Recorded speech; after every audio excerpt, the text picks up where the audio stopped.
Selamat datang di channel Yunus Sobrun Official. Sahabat sekalian, dalam video kali ini saya akan membagikan tips dan trik bagaimana penginputan Indeks Desa Membangun atau IDM tahun 2020. Nah, di video kali ini saya akan jelaskan mulai dari awal sampai dengan akhir bagaimana cara penginputannya. Sebagai informasi, sebelum saya membuat video ini, saya telah simulasikan di beberapa desa ataupun saya telah memasukkan beberapa desa ke dalam aplikasi ini. Nah, jadi dijamin setelah selesai menonton video ini, kalian akan bisa dan paham bagaimana cara penginputannya. Pertama-tama, saya jelaskan dulu apa saja fitur-fitur terbaru dari aplikasi Indeks Desa Membangun tahun 2020 ini. Nah, yang terbaru di sini yaitu adalah unduh kuesioner. Jadi, kita untuk mengisi kuesionernya dengan mengunduh dari menu ini. Jadi tidak perlu menunggu kuesioner kosong yang dibagikan dari pendamping desa ataupun tenaga ahli. Nah, di sini juga ada menu unggah kuesioner. Jadi kita bisa menginput datanya tidak secara manual ataupun kita unggah saja file yang sudah berisi jawaban dari kuesioner tersebut. Ada simpan draft untuk mensimpan hasil pekerjaan kita dan tentunya adalah submit untuk diverifikasi. Tetapi di sini juga ada form inputan manual. Nah, jadi kita tetap bisa menginputnya secara manual. Jika ada jawaban yang belum terisi, hasil dari unggah file, kita juga bisa menginputnya secara manual di sini. Nah, yang terbaru juga ada menu detail. Ketika kita klik di sini akan ditampilkan progres inputan kita. Mungkin ada yang bertanya-tanya ya, kenapa sudah terisi? Karena untuk IDM 2020, Kementerian sedikit membantu kita dalam penginputannya. Jadi, jawaban untuk IDM tahun 2019 sebagian sudah dimasukkan kemari. Nah, ada juga pertanyaan untuk seperti anggaran 2020 juga sudah dimasukkan kemari. Jadi kita tinggal mengeditnya atau mengupdate-nya saja.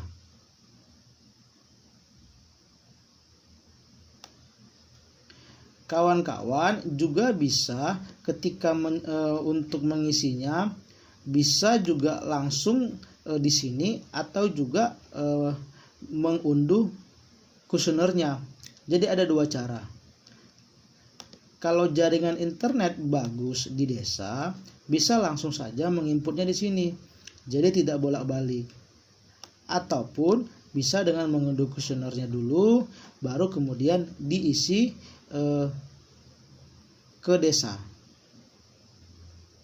Oke, kita mulai dari awal ya.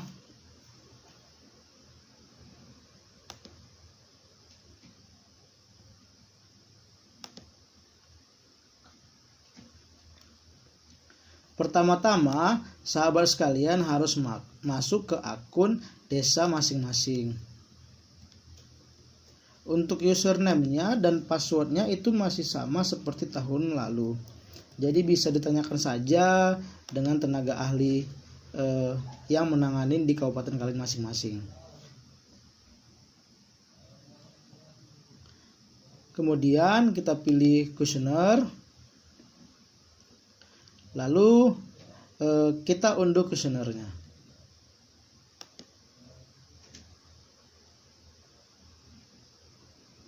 Setelah diunduh, tampilannya adalah seperti ini. Nah, bisa dilihat ya.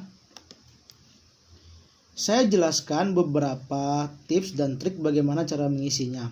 Karena di sini tidak sembarang diisi. Jadi kalau kita asal saja mengisinya, ada beberapa terjadi kekeliruan. Nah, jadi kita di sini semua jawabannya harus kita isi dengan penuh. Jadi tidak boleh ada satupun jawaban yang kosong. Nah, jadi kalau misalkan tidak ada jawabannya, jika dia pertanyaannya jawabannya diminta adalah angka, kita jawab dengan 0. Tapi jika pertanyaannya meminta jawaban tulisan atau teks, kita isinya dengan tanda penghubung.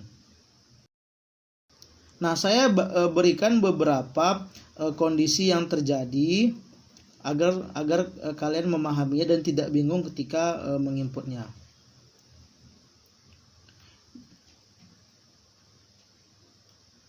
Misalnya di sini pertanyaan di dimensi sosial mengenai kesehatan. Nah, pertama adalah ditanyakan sarana kesehatan terdekat. Apa sarananya?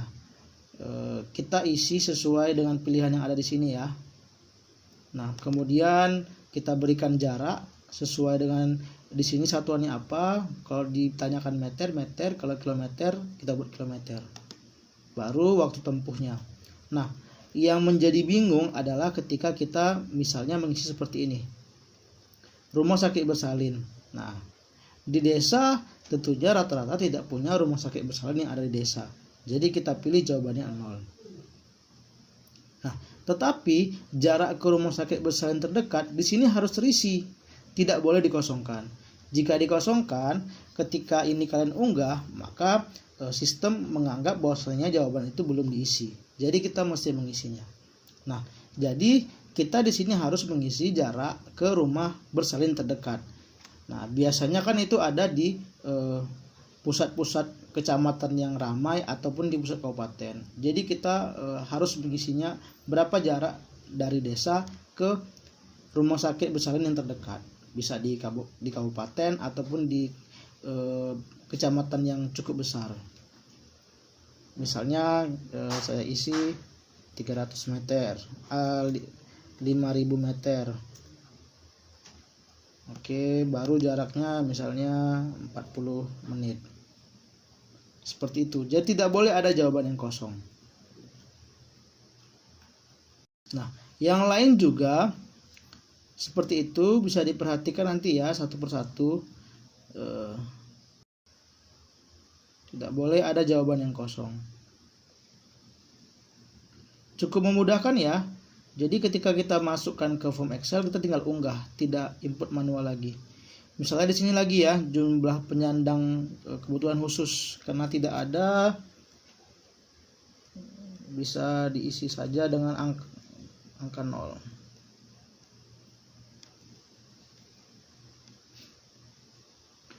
Ini hanya contoh saja ya, nanti ketika pengisian harus diisi semua. Nah, termasuk di sini ya. Misalnya di sini kan ditanya itu apakah terdapat taman kanak-kanak di desa. 0 tidak ada, 1 ada. Kebetulan di sini tidak ada, kita tulis 0. Nah, tapi kita juga harus mengisi berapa jarak taman kanak-kanak atau TK terdekat. Berapa jaraknya? Nah, pastinya biasanya ada ya di kabupaten atau di kecamatan ataupun di kecamatan yang cukup besar itu pasti ada TK. Jadi kita taksir saja, kita hitung jaraknya dari desa ke lokasi TK terdekat. Termasuk misalnya juga RA ataupun Bustanul Anfal. Misalnya itu ya desanya di kabupatennya mayoritas penduduknya non muslim ya. RA itu kan punyanya biasanya itu punyanya muslim ya. Ya harus punyanya muslim. Nah, ya tulis saja kalau misalnya ternyata RA tidak ada di kabupaten itu, mesti di kabupaten sebelah, tulis saja jaraknya berapa dalam hitungan meter ya, dalam satuan meter. Tidak boleh ada jawaban yang kosong. Termasuk di sini misalnya di model sosial, misalnya di sini ini yang masih agak sedikit bingung. Misalnya ketersediaan ruang publik terbuka bagi warga tanpa perlu membayar, apakah ada atau tidak ada. Nah, di sini masih membingungkan sebenarnya. Jika jawabannya itu tidak ada, nah ditanyakan kembali yaitu kondisi ruang publik di desa, apakah baik terawat, kurang terawat atau tidak terawat.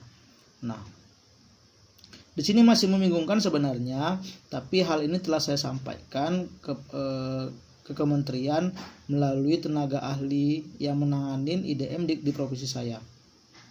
Untuk sementara bisa dikosongkan atau diisi saja bagaimana kondisi ruang publik yang ada terdekat walaupun tidak di desa. Termasuk ini ya, Karang Taruna misalnya ada atau tidak. Kalau ada tulis 1, baru berapa frekuensinya harus diisi. Nah, di sini juga ya, ini contoh yang lain, misalnya di sini tentang konflik. Ada nggak jumlah kejadian konflik lainnya selain yang disebutkan di A sampai dengan H? Jika tidak ada, maka tulis 0 dan lainnya sebutkan konflik lainnya yang tidak boleh kosong. Kita tulis tanda penghubung. Saya contohkan beberapa saja ya, yang ini akan sedikit membingungkan, ataupun beberapa permasalahan yang mungkin terjadi. Nah, ini sama seperti ini ya. Apakah ini 0 dan di sini diisi garis penghubung. Tidak boleh kosong. Nah, yang menjadi catatan penting juga yaitu di dimensi ekonomi. Misalnya di sini pertanyaannya adalah apakah terdapat produk unggulan desa? Jika jawabannya ada 1, baru tentunya kita isi apa produk unggulannya. Bisa dilihat di pilihannya, apa unggulan pertama dan apa unggulan kedua.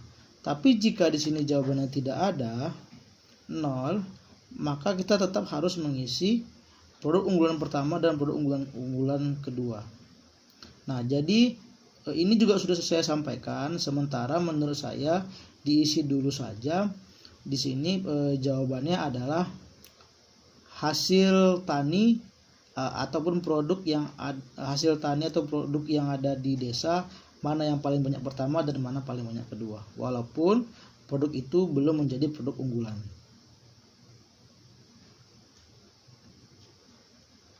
Nah, di sini juga ya masih bingung tentang teknologi tepat guna. Di sini tidak boleh kosong, sahabat sekalian. Jadi untuk sementara diisi saja itu yang paling memungkinkan yang ada di desa. Oke. Silakan isi sampai selesai, sampai semua terisi. Tapi jika masih ada yang belum terisi, tidak usah khawatir, bisa kita save saja baru kita masuk ke aplikasi.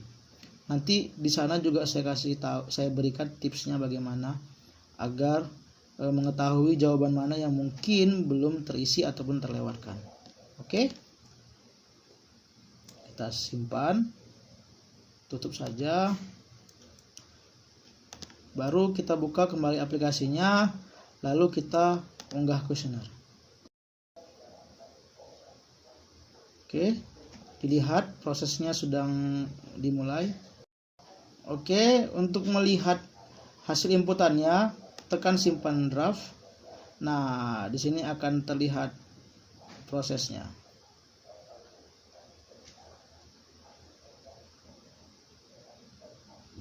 Tunggu sebentar, nanti progresnya di sini akan berubah.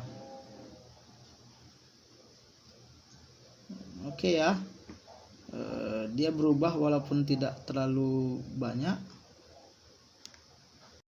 Di sini lihat progresnya bagaimana, cek di sini. Nah, ini saya contohkan yang sudah jadi ya. Ini yang sudah terisi semua. Di sini sudah terlihat progresnya sudah 100%. Bisa dilihat semua sudah hijau. Nah, kalau sudah selesai semua, sudah 100%, maka di sini akan muncul menu baru, yaitu unduh berita acara. Nah, jadi berita acaranya bisa kita ambil dari sini. Nah, ini ya. Oke. Coba kita download ya.